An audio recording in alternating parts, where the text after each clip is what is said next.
She had $340 in her bank account. New city, empty apartment, no furniture. And she spent $85 of it adopting a 35-pound Maine Coon that 3 families had already returned. Everyone said she was out of her mind. 4 years later, Wolf has never left her side, and she's never once regretted a single dollar. She had $340 in her bank account. First month at a new city. No furniture, no friends, no food in the fridge. And she was standing in front of a shelter cage looking at a smoke gray kitten that had been returned 3 times, staring back at her like he already knew how the story ended. She should have walked away. Every logical part of her said walk away. She didn't walk away. Maya had moved to Columbus, Ohio on a Sunday in early March with 2 suitcases, a job that started in 4 days, and exactly $340 to last her until her first paycheck. She had found an apartment on the 3rd floor of a building that smelled like old carpet and optimism. No couch yet, no kitchen table, an air mattress she had pumped up by mouth because she had forgotten to pack the pump. She had told herself the plan was simple: survive the first month, eat cheap, don't spend anything you don't have to. The shelter was 3 blocks from her apartment. She had walked past it twice on her way to the grocery store. On the 3rd day, she walked in, just to look, she told herself, just to feel something warm in a city that didn't know her name yet. The shelter worker, a woman named Diane with tired eyes and a kind voice, walked her through the rows, dogs first, then cats, and at the very end of the cat wing, in a cage in the corner that sat slightly apart from the others, was the kitten. Smoke black fur, ears like satellite dishes, paws already too big for his body, and eyes, amber, unblinking, locked onto Maya like she owed him something. That one's been here 9 weeks, Diane said carefully. He's been returned 3 times. First family said he was too aggressive, second said they growled at their kids, third one, she paused. Third one just brought him back without calling, left him at the door in his carrier. Maya crouched down. The kitten walked to the front of the cage, slow and deliberate, and pressed his nose against the metal. He didn't make a sound. He just looked at her. "What's his name?" Maya asked. "Whatever you want it to be," Diane said. "Nobody's kept him long enough to give him one that stuck." She named him Wolf, and she handed Diane her debit card for the $85 adoption fee, which left her with $255. On the way home, she stopped at the nearest pet store. She stood in the cat food aisle for 11 minutes. She remembers because she timed herself, trying not to panic, and did the math in her head. A bag of quality dry food, $34. A litter box and litter, $27. A food bowl and water bowl, $12. She skipped the cat bed. She figured he could share the air mattress. She left the store with $182. Back at the apartment, she opened the carrier. Wolf walked out, sat in the exact center of the empty room, and looked around slowly. Ceiling, walls, window, Maya, like he was conducting a property inspection. Then he walked to the window, jumped up, and stared at the street below. "I know, it's not much," Maya said. Wolf turned and looked at her. Then he walked across the room, sat down directly on her feet, and began to purr. That was the first night. The first paycheck came 18 days later. In those 18 days, Maya spent $43 on food for herself, mostly pasta, eggs, and a loaf of bread that lasted longer than expected. She spent $0 on entertainment. She walked to work every day to save on transit, and every evening she came home to Wolf, who had developed a system. He would sit at the front door and wait, and the moment she walked in, he would lead her to the kitchen with his tail straight up, as if to say, "You're late, and I've been very patient."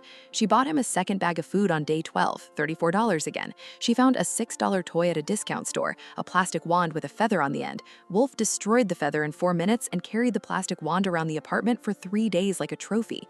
Month 2, something had shifted, not just in the apartment, but in Maya. She had been lonely in a way she hadn't expected, not dramatically, not painfully, just the quiet kind of loneliness that settles into the spaces between things. The walk to work, the silent kitchen at breakfast, the evenings without anyone to tell about her day. Wolf fixed that, not because he talked back, though he had opinions and he expressed them loudly and at length, but because he was simply, constantly, undeniably there. When she worked late at the kitchen table, he sat on the chair beside her, one paw resting on her arm. When she ate, he sat across from her on the table. She had given up trying to keep him off it, and watched her with the focused attention of someone who found her genuinely interesting. Still haven't subscribed? That actually hurts a little. Hit subscribe. Wolf would want you to.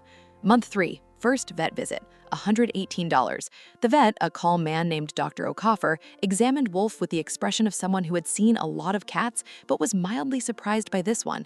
"He's going to be a very large animal," he said, pressing Wolf's paws gently.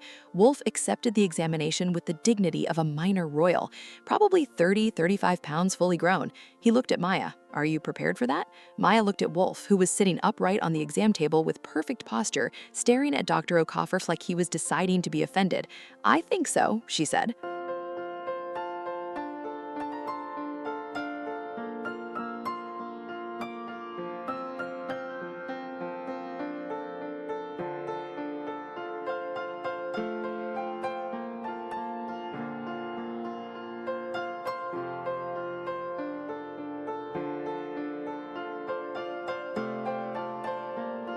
Month 4, Wolf knocked her only lamp off the nightstand and shattered the bulb. New lamp, $22. He showed no remorse. He sat beside the broken glass and looked at her with an expression that said, structural instability. This was always going to happen. Month 5, a $67 grooming appointment because Wolf's fur had reached a density that Maya's brush could no longer manage. The groomer called her midway through. "He's being perfect," the woman said, sounding slightly stunned. "Most cats this size are a nightmare. He's just sitting there, like he's at a spa." Maya wasn't surprised. Wolf had always known exactly when to be charming. By the end of year 1, Maya had spent $847 on Wolf. Food, vet visits, 2 replacement toys, 1 replacement lamp, 1 grooming appointment, and a cat tree she found secondhand for $35 that Wolf immediately claimed as his throne. She had also gained something the $340 in her account that first week couldn't have bought. She had gained a city because Wolf had given her a reason to come home every single day. And coming home every day to someone who needed her, someone who sat at the door and waited, who curled against her on the air mattress that had long since been replaced by a real bed, who pressed his enormous paw against her hand when she was tired, that had made Columbus feel less of a stranger city and more like hers. Wolf is 4 years old now. 35 pounds of smoke gray fur, amber eyes, and absolute certainty about his place in the world, which is specifically the left side of the couch, the chair beside Maya at dinner, and directly on top of whatever Maya is currently trying to read. The neighbors in the building know him by name. The woman downstairs leaves treats at the door on his birthday. The man across the hall, who was initially alarmed the first time he saw Wolf in the hallway, that is an unusual cat, now stops to talk to him for 5 minutes every morning. 3 families returned him, 9 weeks in a shelter without a name, and a woman with $340 and no furniture who should have walked away and didn't. She spent $85 to bring him home, and he paid her back in a currency that has no number, in 4 years of never once letting her feel alone in a city that didn't know her name. Think about that for a moment. $85, less than a dinner for 2 at a mid-range restaurant, less than a tank of gas in most states, the price of a streaming subscription you forgot you had. And yet, that $85, made on a Sunday afternoon in March with $340 to her name and an air mattress waiting for her at home, turned out to be the most important financial decision Maya ever made. Not because it was smart, not because it was logical, because it was true. There is a version of that day where Maya does the math, puts her debit card back in her wallet, and walks out of that shelter alone, where she goes back to her empty apartment, eats pasta by herself, and saves her $340 for something practical.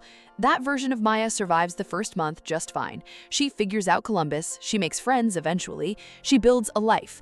But she builds it without Wolf sitting at the door when she comes home, without the weight of 35 pounds of smoke gray fur pressing against her side at 11 o'clock at night, when the city outside feels too big and too indifferent, without the specific, irreplaceable comfort of being chosen, really chosen by something that had every reason to stop trusting people and chose not to. Wolf was returned 3 times. 3 families looked at him and decided he was too much, too big, too intense, too complicated.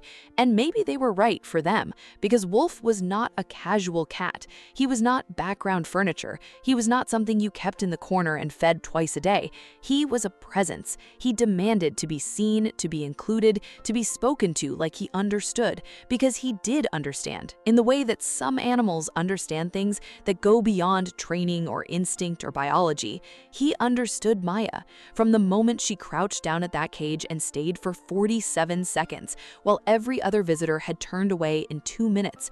He understood that she was the kind of person who stays, and he made the same decision about her. Some things you cannot put a price on, but sometimes the most important things in your life start with a leap of faith and a debit card with $255 left on it.